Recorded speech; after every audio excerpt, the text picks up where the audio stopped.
Welcome to Penrose Learning, where we make understanding easy.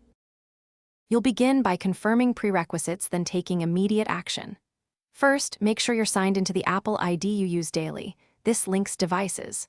Next, open Settings, tap Privacy, then Location Services, and enable it.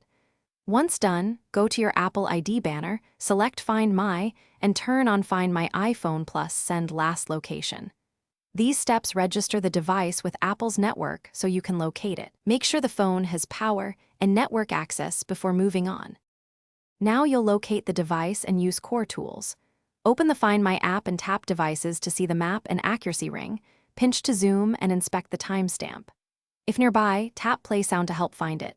If distant, choose directions to route and maps.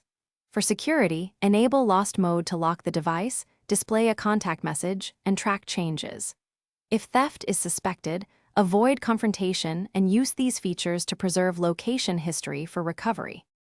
Finish the process thoughtfully. If you recover the device, disable Lost Mode and sign back in to restore full access. Only erase the iPhone remotely if you cannot retrieve it, because erasing removes the ability to track it further. If the app isn't available, sign into iCloud. Find or use a friend's Apple device to access your account.